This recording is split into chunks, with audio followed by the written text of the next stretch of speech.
மே 3, 1937 Germany. Frankfurt ஏர்போர்ட்ல இருந்து night ஒரு 8 மணி போல ஒரு Hindenburg aircraft named LC-129 Hindenburg take off ஆகுது. 36 பேசஞ்சர்ஸ், 61 க்ரூ மெம்பர்ஸ்னு மொத்தம் 97 பேரோட கிளம்பின இந்த ஏர்கிராஃப்ட் அட்லாண்டிக் ஓஷனை கிராஸ் பண்ணி யூஎஸ்ஏல இருக்கிற நியூயார்க்கு ட்ராவல் ஆகுது. இங்கே நான் ஏர்கிராஃப்ட்னு சொல்கிறது ஒரு ஏரோப்ளேன் கிடையாது, இது ஒரு Zeppelin ஏர்ஷிப். நார்மலாக ஏரோப்ளைன்ஸ் நேச்சுரல் அட்மாஸ்பியர் ஏரில் அதோட விங்ஸ் மேலே ஃப்ளோ ஆகிறப்ப ஜென்ரேட் ஆகிற ஏரோடைனமிக் ஃபோர்ஸ் மூலமாக லிஃப்ட் ஆகும். வேறஸ் ஏர்ஷிப்ஸ் நேச்சுரல் ஏரை விட லேசான ஹைட்ரஜன் அண்ட் ஹீலியம் மூலமாக லிஃப்ட் ஆகும். அப்படிப்பட்ட ஒரு ஏர்ஷிப் தான் நாசி ஜெர்மனியோட ஒரு ப்ரைடாக இருந்த the world's biggest airship, queen of the skies அப்படின்னு சொல்லப்பட்ட த ஹிண்டன்பர்க் ஏர்ஷிப். இந்த ஹிண்டன்பர்க் ஏர்ஷிப்போட இன்ஃப்ராஸ்ட்ரக்சர் அந்த அளவுக்கு ஒரு அமேசிங் ஆனது. இந்த ஏர்ஷிப்பில் பல சொகுசான லக்ஸூரியஸ் விஷயங்கள் இதில் இருந்திருக்கு. இந்த ஹிண்டன்பர்கோட டோட்டல் லென்த் 245 மீட்டர்ஸ். இதுவரை பில்ட் பண்ணதுலேயே பெரிய ஏரோப்ளைனான Stratolaunch also known as Roc 73 metre தான். இப்போவே நீங்கள் இமேஜின் பண்ணி பார்த்துக்கலாம் ஹிண்டன்பர்க் Zeppelin எவ்வளோ பெரிய பிரம்மாண்டமான ஒரு ஏர்ஷிப்னு. ஃப்ராங்க்ஃபர்ட் ஏர்போர்ட்டில் இருந்து 3869 மைலுக்கு கண்டினியூஸாக ட்ராவல் பண்ண ஹிண்டன்பர்க் 3 டேஸ்க்கு அப்புறம், அதாவது 6th மே, நியூ ஜெர்சியோட லேக்ஹர்ஸ்ட் ஏர்போர்ட்டில் மெதுவாக டிசெண்ட் ஆகுது. மீடியா பீப்புள் இந்த ஏர்ஷிப் லேண்ட் ஆகிறத கீழே நின்று வீடியோ எடுக்கிறாங்க. திரும்ப அது ஜெர்மனி போகிறப்ப அதில் ட்ராவல் பண்ண போகிறவங்களும் கீழே நின்று லேண்டிங்கை வாட்ச் பண்ணிகிட்டு இருக்காங்க. இப்போ கேப்டன் ஷார்ப்பாக டேர்ன் எடுத்து இந்த ஏர்ஷிப்பை விண்டோட அலைன் பண்ணுறாரு. எல்லாமே யூஸ்வலாக போயிட்டு இருக்க நேரத்தில் சடன்லி ஒரு பயங்கரமான சவுண்ட். கண்ணை மூடி திறக்கிறதுக்குள்ள வெறும் 34 செகண்டில் அவ்வளோ பெரிய ஏர்ஷிப் ஏர்லேயே கம்ப்ளீட்டாக எரிஞ்சு டெஸ்ட்ராய் ஆகுது. இதில் நோட் பண்ண வேண்டிய விஷயம் என்னென்னா, இந்த ஏர்ஷிப்பில் இருந்த 97 பேசஞ்சர்ஸில் 62 பேர் காயங்களோட உயிர் தப்புறாங்க. மிச்சம் இருந்த 35 பேர் பரிதாபமாக உயிரிழக்கிறாங்க. The actual crash of the Hindenburg, an airship destroyed in less than half a minute, seared and scorched skeleton of what was once a mighty airship. இந்த 245 மீட்டர் பிரம்மாண்டமான இந்த ஒரு ஏர்ஷிப் வெறும் 34 செகண்ட்ல எப்படி டெஸ்ட்ராய் ஆச்சு? இப்படி கம்ப்ளீட்டா பிளாஸ்ட் ஆகி இந்த ஏர்ஷிப் டெஸ்ட்ராய் ஆனதுல வெறும் 62 பேசஞ்சர்ஸ் எப்படி தப்பிச்சாங்க? 1937ல உலகத்தையே திரும்பி பார்க்க வச்ச இந்த ஹிண்டன்பர்க் ஏர்ஷிப் பிளாஸ்ட், அதுக்கான ரீசன், இந்த இன்வென்ஷனோட பேக்ரவுண்ட், இதை எவ்வளோ கஷ்டப்பட்டு இந்த ஷிப்பை பண்ணாங்க அப்படிங்கிற எல்லா விஷயத்தையும் இதில் நம்ம டீட்டெயிலாக பார்க்க போகிறோம்.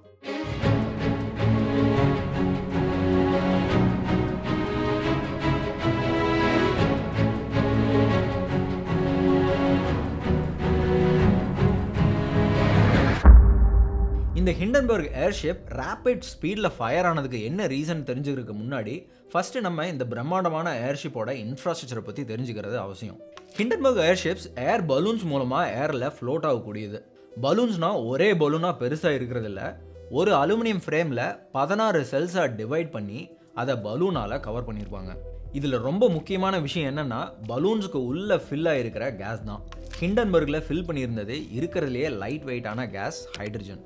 இங்கே தான் பிரச்சனையும் கூட. ஏன்னா ஹைட்ரஜன் ஒரு ஹைலி இன்ஃப்ளமபிள் கேஸ். இதே எங்கள் ஹீலியம் யூஸ் பண்ணியிருந்தாங்கன்னா அது ஒரு இன்னர்ட் கேஸ். இது மாதிரி தீ பிடிக்கிற சான்ஸ் அதில் கம்மி. இங்கே ஏன் ஹைட்ரஜன் யூஸ் பண்ணாங்க, எதனால் ஹீலியம் யூஸ் பண்ணல அப்படிங்கிறத நான் இன்னும் கொஞ்சம் நேரத்தில் இந்த வீடியோவில் சொல்கிறேன். இந்த ஏர்ஷிப்பில் 7 மில்லியன், அதாவது 70 lakhs கியூபிக் ஃபீட் அளவுக்கு ஹைட்ரஜன் கேஸை பலூனில் ஃபில் பண்ணுறாங்க. அந்த பலூன்ஸ்க்கு கீழே தான் பேசஞ்சர்ஸ் இருக்கக்கூடிய செக்மெண்ட்ஸ் எல்லாம் இருக்குது. அங்கே ஒவ்வொரு பேசஞ்சர்ஸ்க்கும் தனித்தனி கேபின்ஸில் தனித்தனி beds, kitchen, dining hall, reading room, smoking ரூம்னு பல பார்ட்டிஷன் பண்ணி பில்ட் பண்ணியிருக்காங்க. இப்படி பயங்கரமான ஒரு சொஃபஸ்டிகேட்டடான ஒரு ஏர்ஷிப் தான் இது. இது எல்லாத்தையும் தாண்டி லவுஞ்ச் ஏரியாவில் ஒரு பெரிய பியானோ. இந்த பியானோட வெயிட்டு கிட்டத்தட்ட 1000 பவுண்ட் இருக்கும், அதாவது 454 கிலோ, அதுக்கும் மேலே. பட் இந்த பியானோ ஹிண்டன்பர்க் ஏர்ஷிப்பில் வைக்கிறதுக்காகவே ஸ்பெஷலாக அலுமினியமில் வெயிட்லெஸ்ஸாக மேக் பண்ணுறாங்க. இதோட வெயிட் வெறும் 356 பவுண்ட், அதாவது அரௌண்ட் 162 kg. அதுக்கப்புறம் மேலே பறக்கிறப்போ கீழே பேனராமிக் வியூ, அதாவது 360 டிகிரி வியூவில் பார்க்குற மாதிரி ஏர்ஷிப்பை சுற்றி ஆங்கிள்டு விண்டோஸ் வச்சு பில்ட் பண்ணுறாங்க. அந்த டைமில் இவ்வளோ ஃபெசிலிட்டிஸ் வச்சு கட்டின இந்த ஹிண்டன்பர்கோட ஒரு சிங்கிள் டிக்கெட்டோட விலை $700. இன்றைக்கி தேதிக்கு நீங்கள் இன்ஃப்ளேஷன்லாம் வச்சு பார்த்தீங்கன்னா ஆல்மோஸ்ட் மோர் தென் $7,000 மேலே. இப்படி லக்ஸுரியஸாக மேக் பண்ணப்பட்ட ஹிண்டன்பர்க் 3 நாள் ட்ராவல் பண்ணதுக்கு அப்புறம் டெஸ்டினேஷனை ரீச் ஆகுது. மே 6th ஆஃப்டர்நூன் லேண்ட் ஆகவும் ரெடி ஆகுது. பட் பேட் வெதர் இருக்கிறனால இப்போதைக்கு லேண்ட் பண்ண வேண்டாம் அப்படின்னு கொஞ்ச நேரத்தில் ஹோல்டு இருக்க சொல்லி கீழே கண்ட்ரோல் பைலட்டுக்கு கமெண்ட் வருது. ஸோ பைலட்ஸ் அதே இடத்துல ஒரு பெரிய ரவுண்ட் அடிக்கிறாரு. பல மணி நேரம் ஆகியும் வெதர் நார்மல் ஆகலை. ஸோ அங்கேயே ஹோல் மோடில் ஃப்ளை பண்ணுறாங்க. ஃபைனலி நைட் ஒரு 7 மணி போல் இப்போது லேண்ட் பண்ணலாம் அப்படின்னு கண்ட்ரோல் ரூமில் இருந்து கமெண்ட் வருது. Copies that Neckels. Commencing landing procedure now. So கமெண்ட்டுக்கு ஏற்ற மாதிரி இப்போ பைலட்ஸ் பொறுமையாக ஏர்ஷிப்பை மெதுவாக டிசைன் பண்ணுறாங்க. ஏர்ஷிப்லேருந்து ஹேண்ட்லிங் லைன்ஸை ரிலீஸ் பண்ணுறாங்க. அதாவது இந்த ஹேண்ட்லிங் லைன்ஸுங்கிறது ஒரு ரோப் மாதிரி இருக்கும். எப்படி ஒரு பட்டத்தையோ பலூனையோ கயிறில் இழுத்து நம்ம கட்டுவோமோ அதே மாதிரி கிரவுண்டில் இருக்கிற க்ரூ மெம்பர்ஸ் இந்த ஹேண்ட்லிங் லைன்ஸை இழுத்து பிடிச்சு டவரில் கட்டுவாங்க. இதுதான் ஏர்ஷிப்பை லேண்ட் பண்ணுற மெத்தட். ஸோ ஹிண்டன்பர்க் ஏர்ஷிப்பில் இருந்து ரிலீஸ் ஆன ஹேண்ட்லிங் லைன்ஸை க்ரூ மெம்பர்ஸ் இழுக்க ஸ்டார்ட் பண்ணுறாங்க. அவங்க இழுக்க ஸ்டார்ட் பண்ணதுல இருந்து ஒரு 2-3 நிமிஷத்துக்குள்ளே ஒரு பெரிய சவுண்டு கேட்குது. அந்த சவுண்டு வேறு ஒன்றும் இல்லை, அந்த 16 கேஸ் பலூனில் 2 பலூன் பிளாஸ்ட் ஆனது தான். இந்த சவுண்டை கேட்டதும் ஏர்ஷிப்போட விண்டோஸ் கிட்ட இருந்து பார்த்த பேசஞ்சர்ஸ் என்னமோ இங்கே ஏதோ தப்பாக நடக்குது அப்படின்னு ஃபீல் பண்ணி எதையுமே யோசிக்காமல் கீழே ஜம்ப் பண்ணுறாங்க. அந்த டைம் ஏர்ஷிப் இடத்துல இருந்து ஆல்மோஸ்ட் அப்ராக்சிமேட்டாக 295 ஃபீட்டில் இருந்ததால் கீழே குதிச்சு 62 பேர் காயங்களோட உயிர் தப்புறாங்க. இதில் க்ரூ மெம்பர்ஸ் ஜாஸ்தி. இதுக்கப்புறம் இந்த பிளாஸ்ட்டுக்கு என்ன ரீசன் அப்படின்னு இதை மேனுஃபேக்சர் பண்ண ஃபவுண்டர் டாக்டர் ஹூகோ எக்னர் அண்ட் இன்னும் சில ஏவியேஷன் எக்ஸ்பர்ட்ஸ் இன்வெஸ்டிகேஷனை ஸ்டார்ட் பண்ணுறாங்க. ஸோ இந்த பிளாஸ்ட்டுக்கான இன்னும் ரியல் ரீசனை தெரிஞ்சிருக்க முன்னாடி ஹிண்டன்பர்கோட ஒரு சின்ன ஹிஸ்ட்ரி பற்றி பார்த்துடலாம். இயர் 1500 கடல் தாண்டி ட்ராவல் பண்ணுறதுக்கு இருந்த ஒரே வழி சீ தான். ஏன்னா பிளேன்ஸ் கண்டுபிடிக்கப்படாத பீரியட் அது. ஆனால் அந்த டைமில் வானத்தில் பறக்கிற பேர்ட்ஸை பார்த்து பலருக்கும் அதே மாதிரி நம்மளும் பறக்கணும் அப்படிங்கிற ஆசை இருந்துச்சு. சில பேர் இந்த பறவைகள் மாதிரி இதே மாதிரி பறக்கவும் ட்ரை பண்ணுறாங்க. இயர் 1507 ஜான் டேமியன் அப்படின்ற ஒருத்தர் அவரோட ஹேண்ட்ஸில் கோழியோட ஃபெதர்ஸை கட்டிட்டு ஸ்காட்லாண்ட் பேலஸோட ஒரு டவர் மேலே இருந்து ஜம்ப் பண்ணுறாரு. எப்படியோ அதை வந்து பறந்துடலாம் அப்படின்னு குதிக்கும் போது கையையும் அசைச்சு எப்படியோ ஜம்ப் பண்ணுறாரு. பட் ஆனால் இவர் கீழே விழுந்து ஃப்ராக்சர் ஆனது தான் பண்ணுறாரு. ஆனால் இவர் என்ன சொல்கிறாருன்னா, இந்த பேர்ட்ஸை ஃபெதரை கட்டி குதிக்கும் போது இது அன்சூட்டபுளாக இருந்தாலும் இந்த ஃபார்முலாவை யூஸ் பண்ணி பறக்க முடியும் அப்படின்னு சொல்கிறாரு. இவர் மட்டும் இல்லை, இன்னும் நிறைய பேர் ஃப்ளை பண்ணணும் அப்படிங்கிற ஆசையில் பெரிய பெரிய டவர்ஸ் ஹைட்டான பில்டிங்ஸ் மேலே இருந்து ஜம்ப் பண்ணியிருக்காங்க. அதில் சில பேர் இறந்தும் போகிறாங்க. இது மாதிரி பேர்ட்ஸ்லேருந்து இன்ஸ்பிரேஷன் எடுத்தவங்க அதே மாதிரி எப்படி வந்து கைட் பறக்குது, எப்படி பலூன் பறக்குது அப்படிங்கிறதுலையும் இன்ஸ்பிரேஷன் எடுத்து இது எல்லா மெத்தடையும் யூஸ் பண்ணி பறக்க ட்ரை பண்ணி பார்க்குறாங்க. ஆனால் எதுவும் வேலைக்கு ஆகலை. அதாவது வானத்தில் பறக்கணும்னா அதுக்கு 2 வழி தான். ஒன்று காற்றை விட லேசாக இருக்கணும், ஜஸ்ட் லைக் பலூன்ஸ். அப்படி இல்லைன்னா வானத்தில் டேக் ஆஃப் ஆகிறதுக்கு தேவையான பவரை ஜென்ரேட் பண்ணணும் அப்படின்னு புரிஞ்சுக்கிறாங்க. இன்றைக்கி நம்ம பார்க்குற ஏரோப்ளைன்ஸ், ஹெலிகாப்டர்ஸ் எல்லாமே இந்த 2வது டெக்னாலஜியில் தான் பறக்குது. அதாவது டேக் ஆஃப் ஆகிறதுக்கான தேவையான பவரை இதை இந்த ஹெலிகாப்டர்ஸ்லையும் இந்த ஏரோப்ளைன்ஸ்லையும் ஜென்ரேட் பண்ணுறாங்க. ஒரு போயிங் 747 டேக் ஆஃப் ஆகிறதுக்கான தேவையான த்ரஸ்ட் அரௌண்ட் 250,000 நியூட்டன்ஸ். அந்த டேக் ஆஃப் ஸ்பீடு வந்துட்டு somewhere around 80 meters per second. இந்த டேக் ஆஃப் த்ரஸ்ட்டை ஸ்பீடை கால்குலேட் பண்ணுறதுக்கு இதுக்குன்னு ஒரு தனி ஃபார்முலாவே இருக்குது. இந்த பவர் ரெக்குவயர்மெண்ட்ஸ் விண்டு, ஏர்க்ராஃப்டோட வெயிட்டு, இந்த இன்ஜினோட எஃபிஷியன்சி, அப்புறம் ஏர் டென்சிட்டி இதெல்லாம் பொறுத்து இது வேறுபடும். பட் ஏர் பலூன்ஸ் பார்த்தீங்கன்னா இதில் யூஸ் பண்ணுறது இந்த ஃபர்ஸ்ட் மெத்தட். அதாவது அட்மாஸ்பியர் ஏரை விட லேசான கேஸை பலூனில் ஃபில் பண்ணி அதை வச்சு பறக்க ட்ரை பண்ணியிருக்காங்க. 1777 ஃப்ரான்ஸை சேர்ந்த 2 brothers Joseph Michael Montgolfier and Jacques Etienne Montgolfier தான் ஃபார் த ஃபர்ஸ்ட் டைம் இதை ட்ரை பண்ணுறாங்க. ஒரு நாள் இவங்க உட்காந்துருக்கும் போது கைத்தில் காய போட்டிருந்த க்ளோத்ஸ் அதுக்கு கீழே எரிஞ்சிட்டு இருந்த ஃபயரில் இருந்து வர ஸ்மோக்னால அப்வர்ட் டைரக்ஷனில் பறக்கிறத இவங்க தற்செயலாக நோட் பண்ணுறாங்க. ஸோ இந்த ஹீட்டட் ஏர் ஒரு ஆப்ஜெக்டை ரைஸ் பண்ணுறத பார்த்தோன்னே இவங்களுக்கு டக்குன்னு ஒரு ஐடியா வருது. ஏன் இதை பேசிக்காக வச்சு ஒரு ஹாட் ஏர் பலூன் கான்செப்டை நம்ம டிஸ்கவர் பண்ணக்கூடாது அப்படின்னு டிசைட் பண்ணுறாங்க. ஸோ ஃபைனலாக இவங்க டிசைட் பண்ணி ஒரு தின் வுட்டை வச்சு ஸ்மால் சைஸில் 1x1x1.3 மீட்டர்ஸில் ஒரு பாக்ஸை மேக் பண்ணி அந்த பாக்ஸோட எட்ஜை ஒரு லைட் வெயிட்டட் டஃபேட்டா க்ளோத்தில் கவர் பண்ணுறாங்க. அப்புறம் சில வேஸ்ட் பேப்பர்ஸை போட்டு அதை கீழே ஃபயர் பண்ணுறாங்க. அது நல்லா எரிய ஆரம்பித்து சூடு ஏறினதுக்கப்புறம் அவங்க நினச்ச மாதிரியே அந்த பாக்ஸ் மேலே லிஃப்ட் ஆகுது. ஸோ ஃபைனலி பல எக்ஸ்பெரிமெண்ட்டை பண்ணிவிட்டு ஒரு ஃபுல் சைஸ் மாடலும் செஞ்சு முடிக்கிறாங்க. டிசம்பர் 14, 1782 ஃப்ரான்ஸோட அனோனை அப்படின்ற பிளேஸில் ஃபஸ்ட் டைம் இதை டெஸ்ட் பண்ணுறாங்க. இந்த டெஸ்ட்டில் பேப்பர்ஸ்க்கு பதிலாக வுடன் ஹேவை வச்சு ஃபயர் பண்ணுறாங்க. அது ஒரு ஸ்ட்ராங்கான லிஃப்டிங் ஃபோர்ஸை ப்ரொடியூஸ் பண்ணுது. இதனால் அது 2 கிலோமீட்டர் டிஸ்டன்ஸ் வரலும் கண்டினியூஸாக பறந்துருக்கு. இந்த சக்ஸஸுக்கு அப்புறம் பப்ளிக் டெமான்ஸ்ட்ரேஷன் பண்ணலாம் அப்படின்னு டிசைட் பண்ணுறாங்க. ஸோ ஜூன் 4, 1783 பப்ளிக்கு முன்னாடி ஹாட் ஏர் பலூன்ஸை பறக்க விடுறாங்க. At that time air balloons அப்ராக்சிமேட்டாக 3000 அடி வரலும் பறந்து சக்ஸஸ் ஆகுது. இதுக்கப்புறம் செப்டம்பர் 19, 1783 ஃப்ரான்ஸோட கிங் லூயியோட பேலஸில் அவருக்கு முன்னாடி டெமான்ஸ்ட்ரேட் பண்ணுறாங்க. பட் இந்த தடவை வெறும் பலூன் மட்டும் இல்லாமல் அதில் ஒரு ஷீப்பு, ஒரு வாத்து, அப்புறம் ஒரு கோழி இது மாதிரிலாம் வச்சு டெமோ காட்டுறாங்க. இதுவும் ஒரு பெரிய சக்ஸஸ் ஆகுது. இதை பார்த்த கிங் லூயி எக்ஸைட் ஆகி ஹியூமன்ஸையும் ஹாட் ஏர் பலூன்ஸில் அனுப்பி டெஸ்ட் பண்ண பெர்மிஷன் கொடுக்குறாரு. So November 21, 1783 first human flight test நடக்குது. இந்த ஹாட் ஏர் பலூனில் ட்ராவல் பண்ண first human passengers Pilatre de Rozier and Francois Laurent. இவங்க 2 பேரும் பாரிஸில் about 5.5 மைல்ஸுக்கு கண்டினியூஸாக 25 மினிட்ஸ் வரையிலும் ஃப்ளை பண்ணுறாங்க. அண்ட் இதை மான்கால்ஃபியர் பிரதர்ஸ் இன்வென்ட் பண்ணதுனால இதுக்கு மான்கால்ஃபியர் ஹாட் ஏர் பலூன்ஸ் அப்படின்னு பேரும் வைக்கிறாங்க. இவங்களோட இந்த இன்வென்ஷன் ஹியூமன் ஃப்ளைட்டுக்கு பிகினிங்காகவும் ஏவியேஷன் இண்டஸ்ட்ரியில் ஒரு ரெவல்யூஷனையும் ஏற்படுத்துது. பட் ஆக்சுவலி இதில் நோட் பண்ண வேண்டிய விஷயம் என்னென்னா, மான்கால்ஃபியர் பிரதர்ஸ் அவங்களோட இன்வென்ஷனுக்கு பின்னாடி இருந்த சயின்டிஃபிக் பிரின்சிபல்ஸை மிஸ் அண்டர்ஸ்டாண்ட் பண்ணியிருக்காங்க. ஆக்சுவலி இவங்களோட அசம்ஷன் என்ன அப்படின்னா, இந்த ஃபயர்லேருந்து வர்ற ஸ்மோக் தான் லிஃப்ட்டுக்கு ஹெல்ப் பண்ணுது அப்படின்னு பிலீவ் பண்ணுறாங்க. பட் இந்த லிஃப்ட்டுக்கு ஆக்சுவல் ரீசன் என்னன்னா, சரௌண்டிங்கில் இருந்த கூலர் ஏரோட கம்பேர் பண்ணுறப்போ இந்த ஹீட்டட் ஏரோட டென்சிட்டி லோ. இதுதான் ஆக்சுவல் ரீசன். மான்கால்ஃபியர் பிரதர்ஸோட அண்டர்ஸ்டாண்டிங் தப்பாக இருந்தாலும் அவங்களோட இன்வென்ஷன் சக்ஸஸ் ஆகுது. ஸோ இவங்களோட இன்வென்ஷன் இந்த ஏர் பலூன்ஸ் மெத்தட் யூஸ் பண்ணி ஃப்ளை பண்ணுறதுல பல அட்வான்ஸ்மெண்ட்ஸ் வர்றதுக்கும் காரணமாக அமையுது. அதுக்கப்புறம் இந்த அட்வான்ஸ்டு ஏர் பலூன்ஸை French revolutionary wars and American civil வார்ஸ்லையும் யூஸ் பண்ணுறாங்க. 1794 ஃப்ரெஞ்ச் ஏரோஸ்டாட்டிக் கார்ப்ஸ் இதை யூஸ் பண்ண ஸ்டார்ட் பண்ணுறாங்க. இந்த ஏர் பலூன்ஸை ரீகானசன்ஸ் பர்பஸ்க்காக மிலிட்ரி யூனிட்லையும் யூஸ் பண்ண ஆரம்பிக்கிறாங்க. ரீகானசன்ஸ் அப்படிங்கிறது எனிமியை பற்றி தெரிஞ்சுக்கிறதுக்கான பண்ணுற சர்வைலன்ஸ். June 26, 1794 நடந்த ஃப்ளூரிஸ் பேட்டிலில் for the first time L'Entreprenant அப்படிங்கிற பலூனை யூஸ் பண்ணுறாங்க. அதுக்கப்புறம் நடந்த the siege of Mainz and the battle of Charleroi அப்படின்னு பல வார்ஸில் இந்த ஏர் பலூன்ஸை யூஸ் பண்ணுறாங்க. பேசிக்கலி இந்த பலூன்ஸை மேலே பறக்க விட்டு மேலே இருந்த எனிமீஸோட பொசிஷனை அப்சர்வ் பண்ணி ஃப்ரெஞ்ச் மிலிட்ரி கமாண்டர்ஸ்க்கு வேல்யூபிள் இன்டெலிஜென்ஸை ப்ரொவைட் பண்ணுறாங்க. இதில் கவனிக்க வேண்டிய விஷயம் என்னென்னா, 1860க்கு மேலே ஏரோஸ்டாட்டிக் கார்ப்ஸ் யூஸ் பண்ண ஏர் பலூன்ஸில் ஹைட்ரஜன் கேஸ் ஃபில் பண்ணப்படுது. இதனால் ஏர் பலூன்ஸ் குயிக்காக டிப்ளாய்மெண்ட் ஆகி மொபைலிட்டி ஃபங்க்ஷனும் இவங்களுக்கு குயிக்காக கிடைக்குது. ஸோ இது மாதிரி ஃப்ரெஞ்ச் ரெவல்யூஷனரி வார்ஸில் இந்த ஏர் பலூன்ஸோட யூசேஜ் பயங்கரமாக இன்க்ரீஸ் ஆகுது.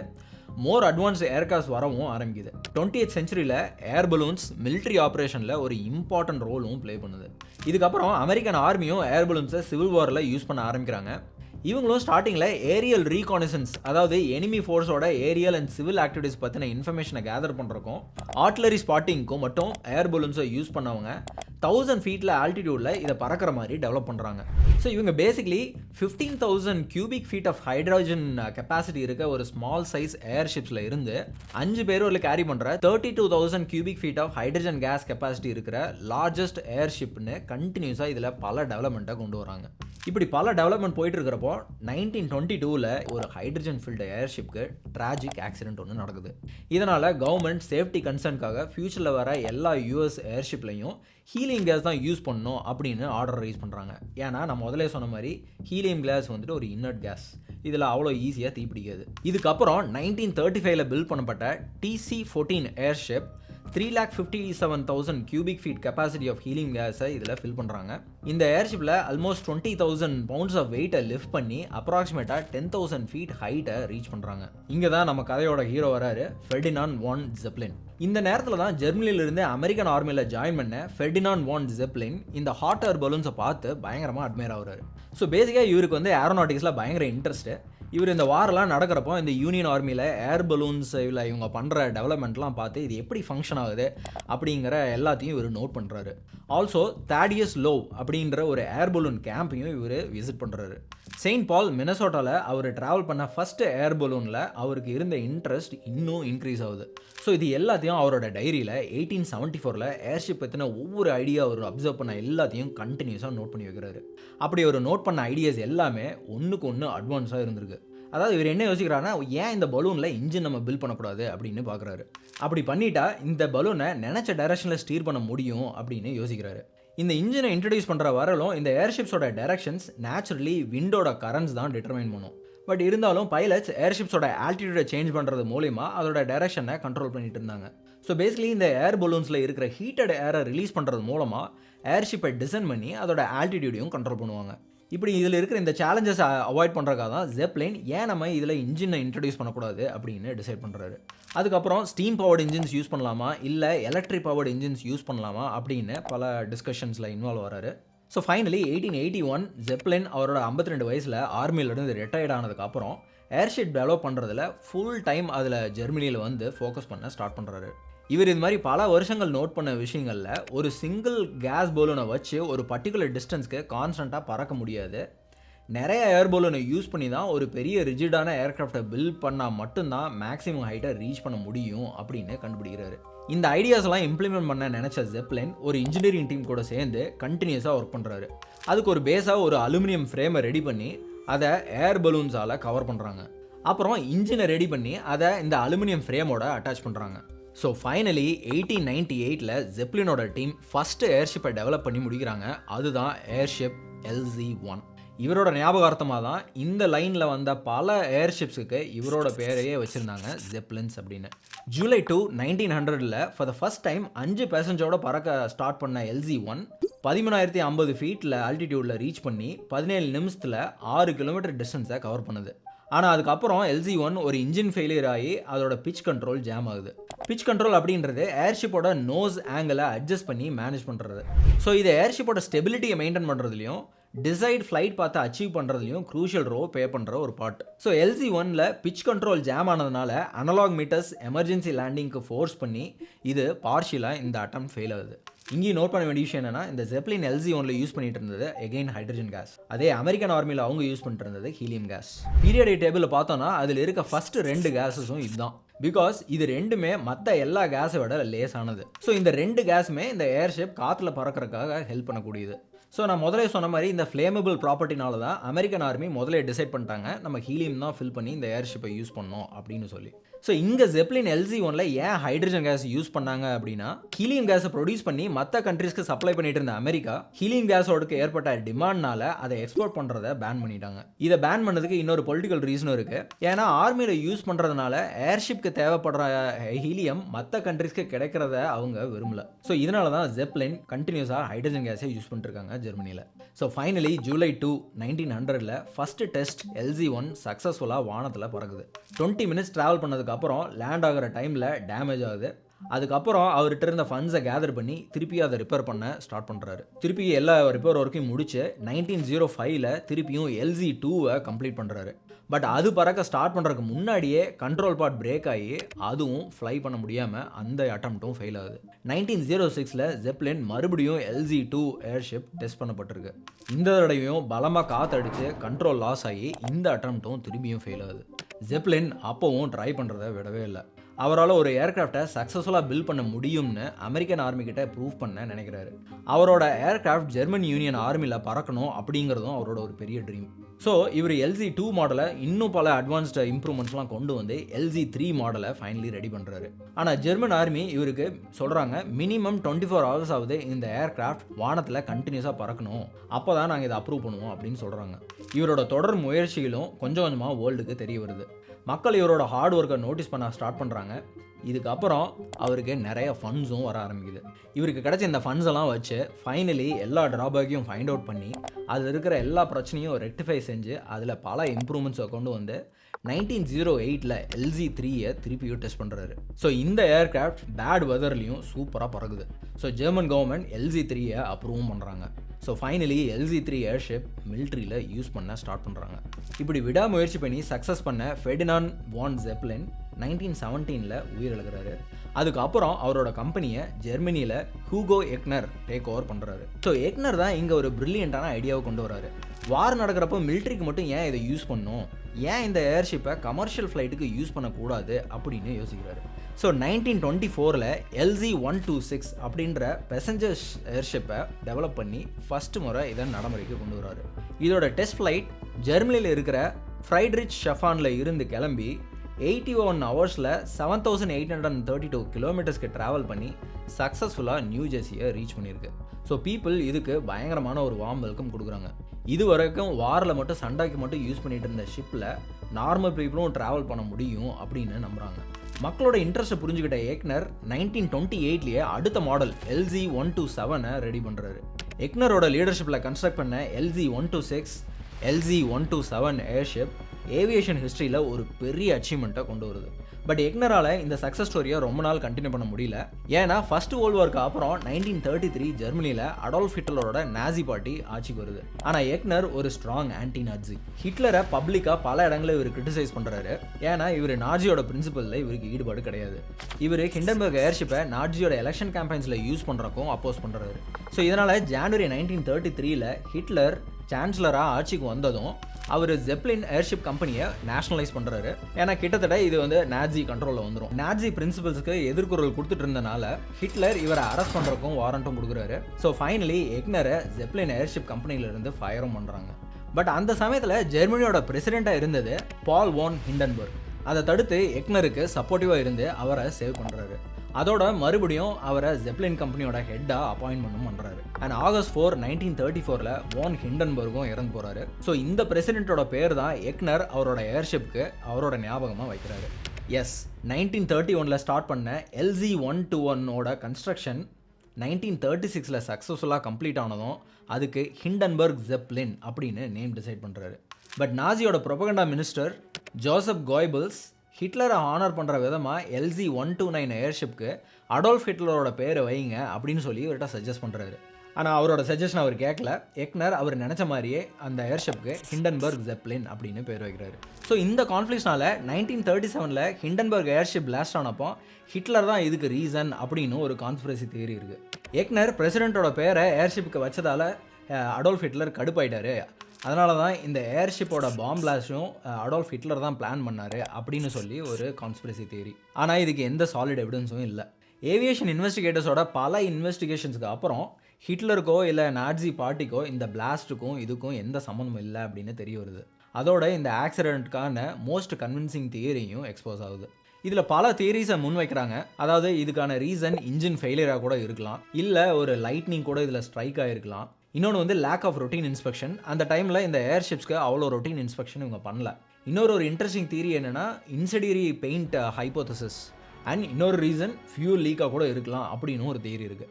But after all this theory இந்த ஆக்சிடென்ட்டுக்கான மெயின் ரீசனாக வைட்லி அக்செப்ட் பண்ணப்படுறது ஸ்டாட்டிக் எலக்ட்ரிசிட்டி. அதிகப்படியாக பில்டான ஸ்டாட்டிக் எலக்ட்ரிசிட்டியால் தான் இந்த ஏர்ஷிப் பிளாஸ்ட் ஆகிருக்கு அப்படின்னு ஏவியேஷன் எக்ஸ்பர்ட்ஸ் சொல்கிறாங்க. ஸ்டாட்டிக் எலக்ட்ரிசிட்டி பற்றி நம்ம ஸ்கூல்லேயே படிச்சிருப்போம். அதாவது ஒரு ஆப்ஜெக்ட்டுக்கு இன்னர் போர்ஷன்லையோ இல்லை அதோட அவுட்டர் சர்ஃபேஸ்லையோ இருக்க எலக்ட்ரிக் சார்ஜில் இம்பேலன்ஸாக ஏற்படும் போது கிரியேட் ஆகிற ஒரு ஃபினாமினன் தான் ஸ்டாட்டிக் எலக்ட்ரிசிட்டி. இந்த இம்பேலன்ஸ் எலக்ட்ரான்ஸ் ஒரு மெட்டீரியல்லேருந்து இன்னொரு மெட்டீரியலுக்கு ட்ரான்ஸ்ஃபர் ஆகும்போது ஏற்படும். இதில் எலக்ட்ரான்ஸை லீவ் பண்ணுறப்ப மெட்டீரியல் பாசிட்டிவாக சார்ஜ் ஆகும், வேறஸ் எலக்ட்ரான்ஸை கெயின் பண்ணுற மெட்டீரியல் நெகட்டிவ்லி சார்ஜ் ஆகும். ஸோ ஃபைனலி இந்த சார்ஜஸ் ட்ரான்ஸ்ஃபர் ஆகும்போது ஒரு ஸ்பார்க் ஆர் ஷாக் மூலமாக டிஸ்சார்ஜ் ஆகும். அன்னைக்கு ஹிண்டன்பர்க்லேயும் இதுதான் நடந்திருக்கு. ஹிண்டன்பர்க் ஏர்ஷிப் நிறைய மேகக்கூட்டங்களை கிராஸ் பண்ணி ட்ராவல் பண்ணியிருக்கு. பண்ணதுக்கப்புறம் ஏர்ஷிப்புக்கும் சரௌண்டிங் ஏருக்கும் நடுவில் இருக்க எலக்ட்ரிக் பொட்டன்ஷியலில் டிஃப்ரென்ஸ் க்ரியேட் ஆனதுனால தான் இப்படி ஒரு ஸ்பார்க் கிரியேட் ஆகிருக்கலாம் அப்படின்னு ஒரு தியரி முன்னால் வைக்கிறாங்க. ஸோ இந்த ஏர்ஷிப்போட அவுட்டர் பாடி மேலே அதிகப்படியான பாசிட்டிவ் எலக்ட்ரிக் சார்ஜஸ் கிரியேட் ஆகிருக்கு. இப்போ இந்த ஏர்ஷிப்பை லேண்ட் பண்ணுறதுக்காக அதிலிருந்து ஹேண்ட்லிங் லைன்ஸை ரிலீஸ் பண்ணதும் அது தரையை டச் பண்ணுறப்ப எர்த்து கூட கனெக்ட் ஆகுது. அதாவது நெகட்டிவ் எலக்ட்ரிக் சார்ஜோட கனெக்ட் ஆகுது. அண்ட் இந்த ஹேண்ட்லிங் லைன்ஸோட ஃபேப்ரிக் சார்ஜை ஹோல்ட் பண்ணக்கூடியது கிடையாது. ஸோ மேலே பாசிட்டிவ், கீழே நெகட்டிவ், கண்டக்டராக ஹேண்ட்லிங் லைன்ஸ் இருக்கிறப்ப ஒரு சின்ன ஸ்பார்க் போதும் டக்குன்னு ஃபயர் ஆக. அது மட்டும் இல்லாமல் ஏர்ஷிப்பில் ஹைலி இன்ஃப்ளேமபிள் கேஸான ஹைட்ரஜன் இருக்குது. இந்த ஏர்ஷிப் ஃப்ரேமை கவர் பண்ணியிருந்த 16 கேஸ் பலூன்ஸும் அடுத்தடுத்து பிளாஸ்ட் ஆகி 34 செகண்டில் கம்ப்ளீட்டாக டெஸ்ட்ராய் ஆகுது. இந்த பிளாஸ்ட்டில் வெதர் கண்டிஷனும் இம்பார்ட்டன்ட் ரோல் ப்ளே பண்ணியிருக்கு. பிகாஸ் ஹிண்டன்பர்க் லேண்ட் ஆகிறப்ப இந்த ஏரியாவில் ஸ்டார்ம்ஸ் அண்ட் தண்டர் ஸ்டார்ம்ஸும் இருந்திருக்கு. ஸோ இதுவும் ஸ்டாட்டிக் எனர்ஜி கிரியேட் ஆக ஒரு ரீசன். அன்ஃபார்ச்சுனேட்லி இந்த பிளாஸ்ட் ஏர்ஷிப்ஸோட ரெப்புடேஷனை கம்ப்ளீட்டாக ஸ்பாயில் பண்ணுது. ஹைட்ரஜன் இவ்வளோ ஈஸியாக ஃபயர் ஆகுது அப்படிங்கிறத மக்கள் கண்கூடாக பார்த்து தெரிஞ்சுக்கிறாங்க. ஸோ ஏர்ஷிப்பில் ட்ராவல் பண்ணுறது டேஞ்சர் அப்படின்னு புரிஞ்சுக்கிட்டு அதை அவாய்ட் பண்ண ஸ்டார்ட் பண்ணுறாங்க. At the same time 1940 airplanes பற்றி மக்கள் மத்தியில் தெரிய ஆரம்பிக்குது. செகண்ட் வேர்ல்டு வார் நடந்தப்போ யூஎஸ், யூகே, ஜெர்மன், ஜப்பான் மாதிரியான கண்ட்ரீஸில் ஏவியேஷன் டெக்னாலஜிஸ் அண்ட் ப்ரொடக்ஷனில் அட்வான்ஸ் ஆகிறாங்க. பாம்பிங், உளவு பார்க்குறது அண்ட் ஏர் காம்பாட்டில் சிக்னிஃபிகண்ட் ரோல் ப்ளே பண்ண ஏரோப்ளைன்ஸை பற்றி ப்ரெஸ் அண்ட் மீடியா மூலமாக வேர்ல்ட் வைட் ஸ்ப்ரெட் ஆகுது. அதே நேரத்தில் பிளேன்ஸோட speed, reliability and operating cost இது எல்லாம் வேகமாக இம்ப்ரூவ் ஆகவும் ஆரம்பிக்குது. இந்த ஏவியேஷன் டெவலப்மெண்ட்ஸ் பற்றி new reels, radio broadcast and news paper மூலமாக மக்கள் இன்னும் டீட்டெயிலாக தெரிஞ்சுக்கிறாங்க. ஸோ இதனால் ஏர் பிளேன்ஸில் ட்ராவல் பண்ணக்கூடிய பேசஞ்சர்ஸ் அதிகமாகறாங்க. அதே சமயத்தில் ஏர் ஷிப்பில் ட்ராவல் பண்ணுறவங்க கம்மியாகிறாங்க. எக்ஸாம்பிள் டக்ளஸ் DC-3 அப்படின்ற கமர்ஷியல் ஏர்க்ராஃப்ட் அந்த பீரியடில் ஒரு ஃபேமஸாக இருந்திருக்கு. ஆல்சோ பிளேன்ஸோட ஸ்பீட் ஏர்ஷிப்போட ஸ்பீடை கம்பேர் பண்ணுறப்போ ஏர்ஷிப் ஸ்பீடு ரொம்பவே slow.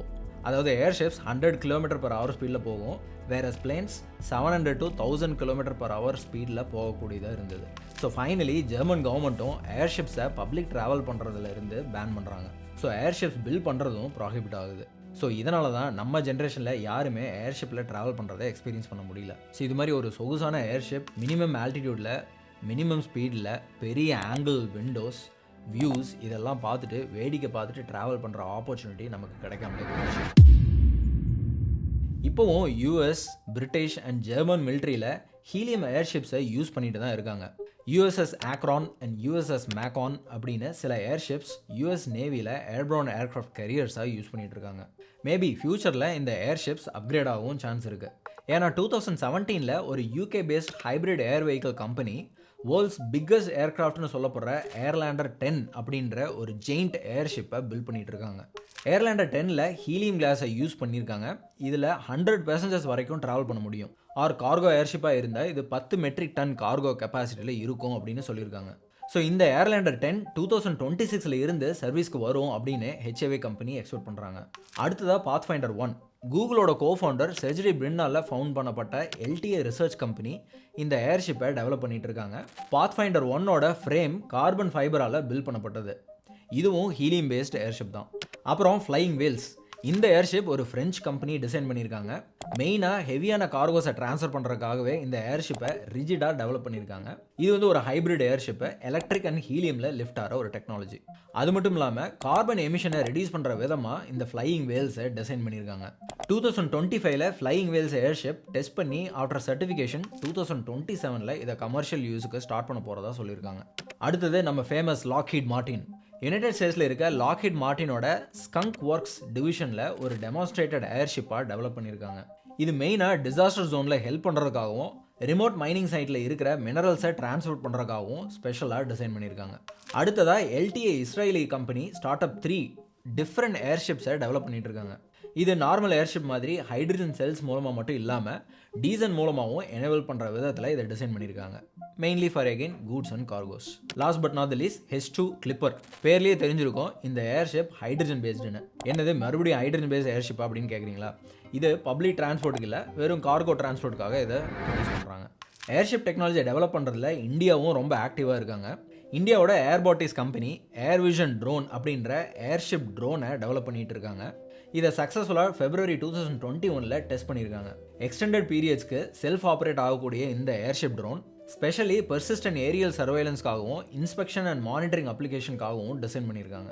Indian institute of technology Bombay PADD அதாவது program on airship design and development அப்படின்ற பிளானை எக்ஸிக்யூட் பண்ண போகிறாங்க. இதுக்காக ரிமோட்லி கண்ட்ரோல்டு ஏர்ஷிப்பை டிசைன் பண்ணி அதை டெவலப் பண்ணுற ப்ராசஸ்லையும் இன்வால்வ் ஆகிட்டு இருக்காங்க. ஸோ ஓவரால் 1937 இருந்த ஹீலியம் டிமாண்ட் இப்போ இல்லை. இன்றைக்கி ஹீலியம் கேஸ் கிடைக்கிறதும் அவ்வளோ டிஃபிகல்ட்டும் கிடையாது. ஸோ ஹீலியம் ஏர்ஷிப்பில் ட்ராவல் பண்ணுறது இன்னும் சேஃப் ஆகிட்டே இருக்குது. ஸோ இவங்க சொல்கிறது என்னென்னா ட்ரெடிஷ்னல் ஏர்க்ராஃப்ட்ஸோட கம்பேர் பண்ணுறப்போ ஏர்ஷிப்போட கார்பன் எமிஷன்ஸ் சிக்னிஃபிகண்ட்லி ரெடியூஸ் பண்ணுது அப்படின்னு சொல்கிறாங்க. எக்ஸாம்பிளாக ஏர்லேண்டர் ரெகுலர் ஏர்க்ராஃப்ட்ஸை விட 75% கம்மியாக தான் எமிஷன்ஸை கிரியேட் பண்ணுது அப்படின்னு சொல்லி ஹைப்ரிட் ஏர் வெஹிக்கிள் அப்படின்ற ஹைப்ரிட் ஏர்ஷிப்பை மேனுஃபேக்சர் பண்ணுற பிரிட்டிஷ் கம்பெனி கிளைம் பண்ணுறாங்க. ஸோ 2026 ஏர்லேண்டர் 10 ஷிப் பப்ளிக் சர்வீஸ்க்கு வந்துட்டா எப்படி இருக்கும் நீங்களே கொஞ்சம் யோசிச்சு பாருங்கள். ஏர்ஷிப்பில் ஏரோப்ளைன்ஸுக்கு ஆகிற ஃபியூல் காஸ்ட்டை விட ரொம்பவே கம்மியாக தான் செலவாகும். ஸோ டிக்கெட் ஃபேரும் கம்மியாக இருக்குது, இதில் சான்ஸ் இருக்குது. ஸோ இது எல்லாம் யோசிச்சு மக்கள் ஏர்ஷிப்பில் ட்ராவல் பண்ணுறதுக்கு இன்ட்ரெஸ்ட் காட்டவும் சான்ஸ் இருக்குது. ஸோ யாருக்கு தெரியும் ஃப்யூச்சரில் ஏரோப்ளைன்ஸை புஷ்பேக் பண்ணிவிட்டு ஏர்ஷிப்ஸ் திரும்பவும் டாமினேட் ஆகவும் வாய்ப்பு இருக்குது. ஓகே வியூவர்ஸ், தேங்க்ஸ் ஃபார் வாட்சிங் திஸ் வீடியோ. அண்ட் இதே மாதிரி ஏர்கிராஃப்ட்ஸ் அப்புறம் ஸ்பேஸ் பற்றின இன்ஃபர்மேஷனை நம்ம சேனலில் போட்டிருக்கேன். இங்கே பிளேலிஸ்ட்டை பார்த்து தெரிஞ்சுக்கோங்க. அண்ட் ஆல்சோ சேனலை சப்ஸ்கிரைப் பண்ண மறந்துடாதீங்க. நன்றி. ஜெய்சம் சைனிங் ஆஃப்.